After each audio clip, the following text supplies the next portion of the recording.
Well, hello YouTube. It's been a minute since we've been able to have the time to put together some videos and share with you guys for a while, but we do have some little posts that we've put out on Facebook and Instagram, and I think we put a little short out about this the other day here on YouTube, but I got the tractor in the shop. So I thought I would take a few minutes and record and kind of give an update about what's going on with the tractor. Obviously you can tell it is split a couple of times and it's all for the better to get it done. The last probably 2 months, I've noticed as I'm shifting the gears, this is this tractor has a 4-speed main transmission and then a 2-speed range transmission, a low and a high, with the shuttle shift. So it's basically 8 speeds forward, 8 speeds reverse. And it's all mechanical shift. But the last couple of, probably 2 months, I've noticed as I'm shifting between first and second gear or into third and fourth gear, and those are common shift forks. But as I notice what's happening is my distance seems to be growing and it seems to be struggling to get into gear, and it just was feeling off. I was even noticing an occasional problem trying to get it to shift forward and reverse, and it seemed like I had to fiddle with it and get it to like fall into line and really mess around with things. And then my right side brake also failed completely. So I've only had left side brake for the last 2 months. And getting ready to go cut that hayfield that we cut last year, and I thought, there's no way I want to be fiddling with gears not meshing well and not having both brakes functioning while trying to pull those hills and all that terrain with a big baler on the back, small baler, but with the weight of the baler on the back. Last thing I need to do is have that weight of that baler pushing this tractor around and pushing it off the mountain, something. So anyway, we went in, got it all split, and found the problems. What it felt like was happening in the gear stack in the transmission was almost felt like maybe the whole gear stack has come loose. And I didn't know what this was like in there, if it was like stacked together and had thrust bearings and or thrust nuts to tighten the whole stack on the shafts, or just what. But what we ended up finding out in this whole set of gears is basically a few of these clips, these little circlips that snap into place on the shafts, like snap into this groove. A few of those had come loose and come into bad position, and we're adding excess movement in the synchro stacks and in the shift collets.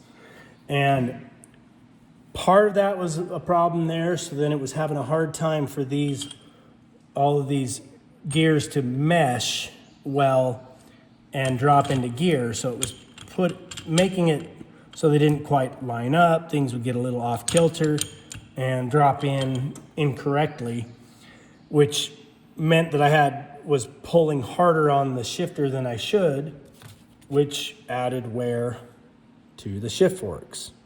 You can see this is the worst one. If I can get a good view of it there. Yeah, like that. That should be nice and squared off on both of those.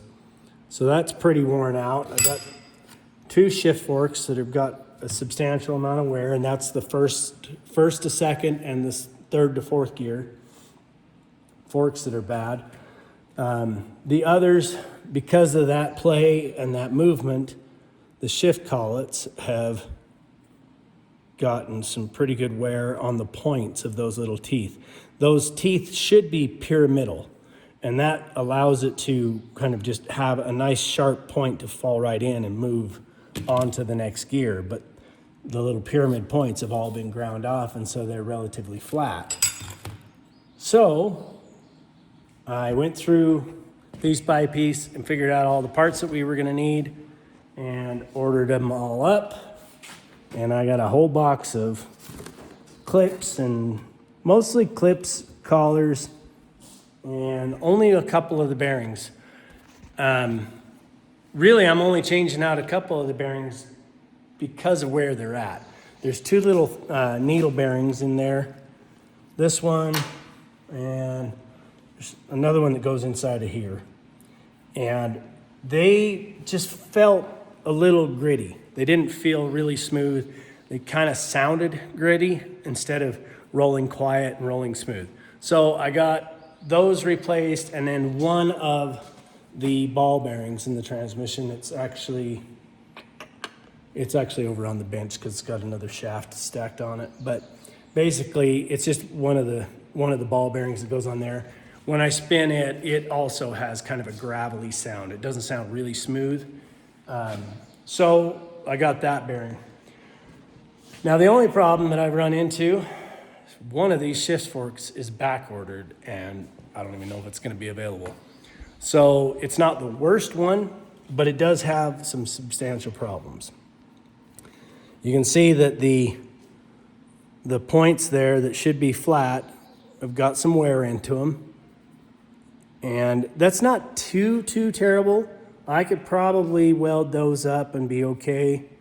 But if you look real close here in the shiny point of this, if I can get it to show up on camera, I don't know if I can get the right reflection, but you can maybe just see there's a little crack, a hairline crack, right there by my pinky.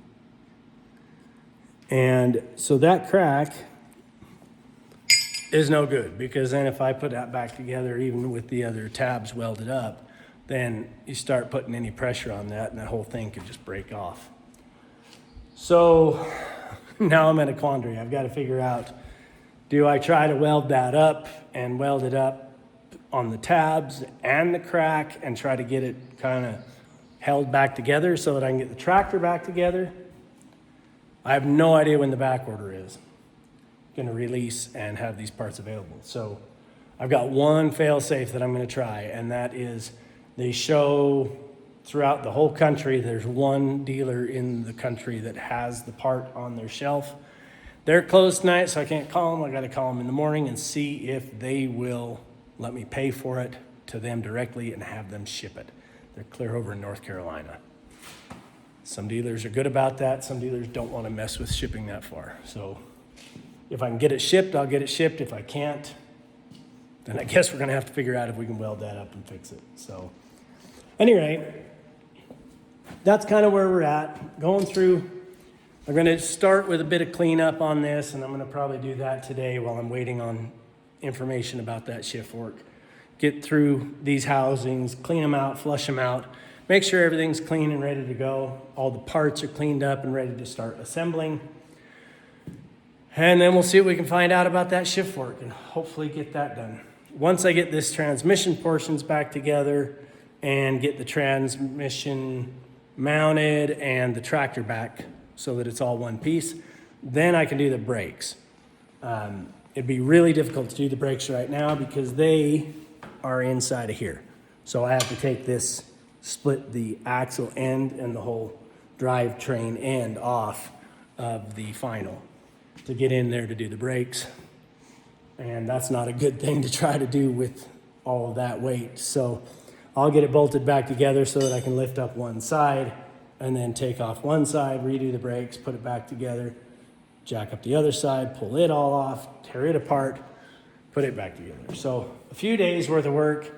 I don't know that I'll be able to film all of it, but I thought I would give you at least an update and a rundown of what we're dealing with and what we're going to try to do. I'll try to film what I can. I just don't know if I'm going to have time to edit a video together, so I'm trying to do some of these as like a one-shot, one-take that I can post and at least get you guys some update and some content to view that shows a little bit of what we got going on.